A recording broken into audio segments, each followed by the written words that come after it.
नमस्कार, मैं हूं नीलू। तो बिहार की राजनीति में कल के कैबिनेट विस्तार के बाद बहुत हलचल तेज है। हलचल तेज हम इसलिए कह रहे हैं क्योंकि देखिए, अब नीतीश कुमार की कैबिनेट में 21 बीजेपी के मंत्री हो गए, 13 जेडीयू और बाकी जो सहयोगी दल हैं एनडीए के वो होंगे। लेकिन इस बीच प्रधानमंत्री नरेंद्र मोदी ने नीतीश कुमार को लाडला तो कह दिया, लेकिन इस लाडले के ऊपर बीजेपी कहीं ना कहीं भारी पड़ती दिखाई दे रही है।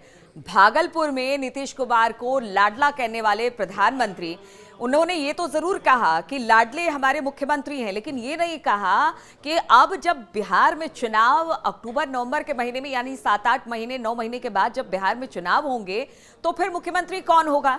नेतृत्व की तो बात करते हैं कि नीतीश कुमार नेतृत्व करेंगे और इलेक्शन में उन्हीं के चेहरे के साथ जो एनडीए है वो उतरने वाली है। लेकिन इस लाडले के कहने के बाद और जिस तरह से कैबिनेट विस्तार हुआ उसके बाद अब बहुत सारी चर्चाएं हैं, बहुत सारे कयास लगाए जा रहे हैं। हालांकि देखिए, जेडीयू का कहना है कि जो बीजेपी के कोटे के मंत्री थे उनका वो कोटा बिल्कुल खाली था, इसलिए वहां पर 7 नए मंत्री बनाए गए और उसमें बीजेपी के मंत्री रहे। अब देखिए, जो मंत्री परिषद होगा नीतीश कुमार का, जो पूरी कैबिनेट होगी वो 36 मंत्रियों की होगी, जिसमें वर्चस्व बीजेपी का, यानी 21 मंत्री बीजेपी के, 13 मंत्री बाकी जेडीयू के साथ जो सहयोगी दल है उनके रहने वाले हैं। अब आपको बताते हैं कि जो सब नाम सामने आए हैं, क्योंकि देखिए बिहार की जो राजनीति है ना, वो जाति के आसपास ही घूमती है और जात के आधार पर ही वोट बिहार में देखने को मिलते हैं।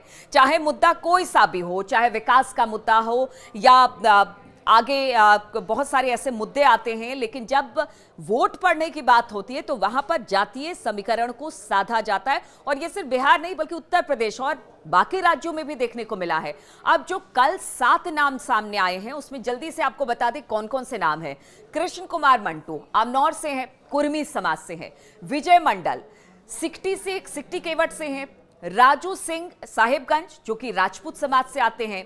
संजय सारवगी दरभंगा मारवाड़ी हैं। और जीवेश मिश्रा की बात की जाए तो जाले से आते हैं, भूमियार हैं जाति से। सुनील कुमार बिहार शरीफ कुशवाहा समाज से हैं। मोतीलाल प्रसाद रीगा जो कि तेली समाज से आते हैं।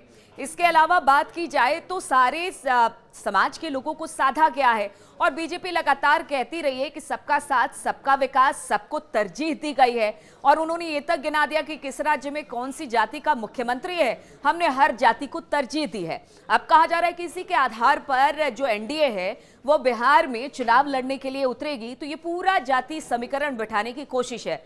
वहीं दूसरी तरह का अगर विपक्ष की बात की जाए, खासतौर पर आरजेडी की बात की जाए, तो देखिए तेजस्वी ने तो पहले ही कह दिया कि ये लोग आरक्षण विरोधी है, आरक्षण चोर कह दिया है।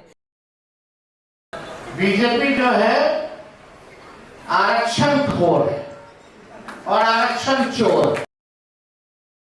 उनका कहना है कि ये आरक्षण देना नहीं चाहते हैं, ये जातीय जनगणना नहीं कराना चाहते हैं और इसीलिए ये सारी चीजें कवायद चल रही है।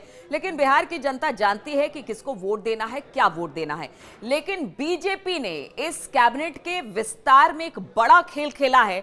जातीय समीकरण साध कर खासतौर पर बिहार की जनता को लुभाने की पूरी कोशिश की गई है और साथ ही साथ लगातार बीजेपी और जेडीयू ये कहती रही है, यानी एनडीए ये कहती रही है कि देखिए हम सब जातियों को आगे लेकर चलते हैं और हमारे लिए हर कोई बराबर है। इसीलिए अब जातीय समीकरण एनडीए को बिहार में कितना फायदा पहुंचाती है और खास तौर पर विपक्षी दल जो कि आरजेडी है उसको कितना नुकसान करती है, ये तो आगे आने वाले दिनों में देखने को मिलेगा। जब बिहार में चुनाव होगा और जब वोट पड़ेंगे तो क्या इस बार भी वोट जाति को ध्यान में रखते हुए पड़ेंगे, ये बड़ा सवाल है।